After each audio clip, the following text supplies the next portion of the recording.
Welcome back to my channel, guys, and welcome back to Vlogtober. Today I am here with a very requested video over the past couple years, and that is what I think are the best thrillers on Netflix right now. I am also making a horror version of this video, so be sure to be on the lookout for that within the next week. But these are my top, I believe I have 6 thrillers on Netflix that are, I double-checked, currently still on Netflix because I didn't want to say anything that wouldn't have been on there. So in the United States, at least, these are all still available.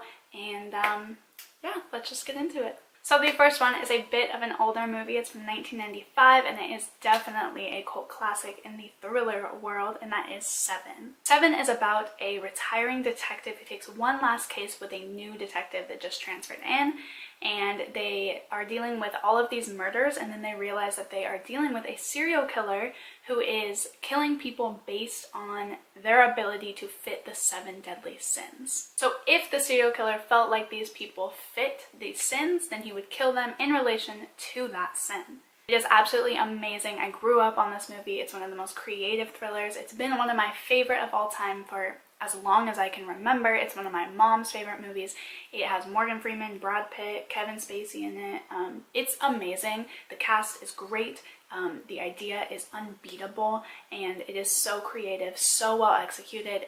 You have to watch it. It is a cult favorite. It is an amazing movie, and it will always, all time, be one of my favorite movies. The next one is Six Souls. This one is about a psychiatrist who is really trying to work with and figure out people that have multiple personality disorder. Her dad, who is also a psychiatrist, teams her up, or not teams, I guess, gives her a patient, shows her a patient that she takes under her wing to start investigating, and he, the patient, his different personalities are all murder victims. It is a very interesting storyline. It's very complex. There's definitely a lot of twists and turns, and you never really know what's going on.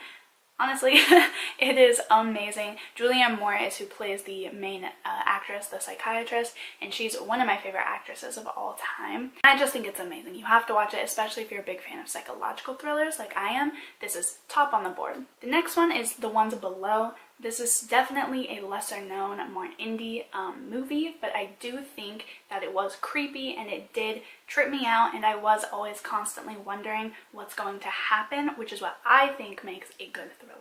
The Ones Below is about a woman who lives on the top floor of an apartment building. She ends up giving birth to a baby. The downstairs neighbor was also pregnant, and they unfortunately lost the baby. So then there is definitely some tension and some really creepy things going on. It is extremely sad and interesting, and it is so not what I expected it to be. I definitely thought that it was just going to be a B-list type of thriller where you're able to guess the ending. It's good, it's all right, but the idea isn't that original, and everything seems to be happening exactly how you thought that it would. But this was not that type of movie. I was very pleasantly surprised by this movie. The twists and the turns and the ending were 100% not what I was expecting, and you have to give it credit for that, so I would definitely watch it. I think it is creepy and good. Next is another movie that is absolutely a classic in the terms of the horror and thriller genre, and that is The Village. Really anything by M. Night Shyamalan I will watch and 100% love, but The Village has always captivated me so much. Even as a kid, I would watch it with my dad, and I was just like, yo, this is whack. Like, I just thought it was amazing. It is about this village of people, and there are creatures in the woods surrounding the village, and they kind of have this unspoken truce with the creatures in the woods that if they don't go seek them, then they won't come harm them and whatnot. But then one of the villagers gets really, really sick, and the boy who loves her ends up going into the woods to try to get help. It's pretty much the story of him venturing off to go try to find help, and that's all I'm gonna say because it is one of the biggest twists. It's the first time I remember ever actually watching a movie that had a twist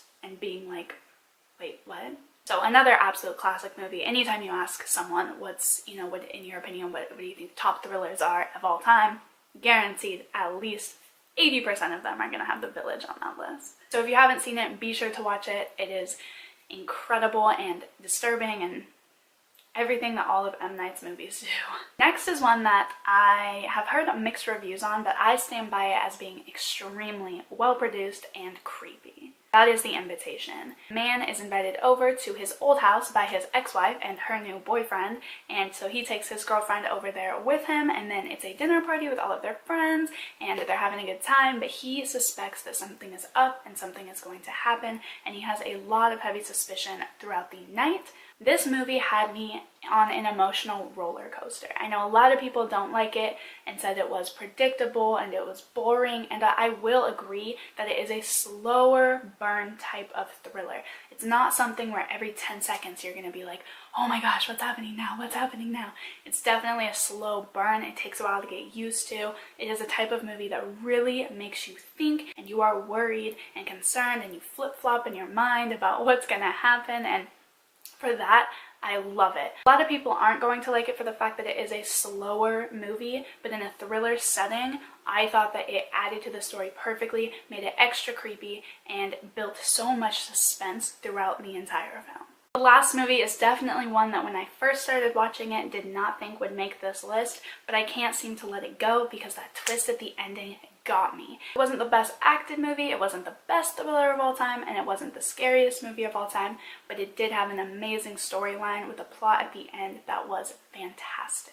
I watch a lot of horror and thriller movies. It is my favorite genre, and I even did not see that coming, and it took me a while to process. If you've seen it, you know what I'm talking about, and if you haven't, then I highly recommend you watch it because it blew my mind. I was not expecting any of that to happen, and I had my sight on one type of ending or one type of situation in my head, and I was like, oh, that's average, but I'll give it, you know, credit for being an average movie. But then it went a completely different way, and I had to give it a lot more credit because it definitely took me for a ride. I like how I just talked that whole time about how good the ending was, but I didn't even tell you guys the movie. It is The Boy. It is about this American woman who goes over to England to go pretty much nanny for this family. She shows up there expecting to watch a 10, I believe, year-old boy, 8-year-old boy, something like that, and it ends up being a life-size doll. The parents ended up losing their son and they can't seem to let it go, so they have put all of their investment into this life-size doll, and they expect the nanny to do the same. The parents leave to go on vacation, and while they are gone, the nanny doesn't see the point in needing to really care for this doll, and she doesn't think anyone's gonna know, so she ends up not doing what they said that she needed to do. Really weird and creepy things start happening when she starts disobeying these rules, and so it's pretty much her story of trying to figure out how to take care of this doll, a limit, why to take care of this doll, what's going on, and how to make it all better.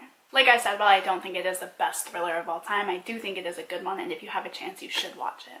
I hope that you guys enjoyed this video and give some, if not all, of these recommendations a watch. If you do end up watching them, be sure to leave me a comment letting me know what you think. If you have already watched some of these movies and have any thoughts on them, or if you have any recommendations for anything else for me to watch on Netflix, be sure to leave me a comment and let me know. I hope that you guys have a good day, and I will see you tomorrow.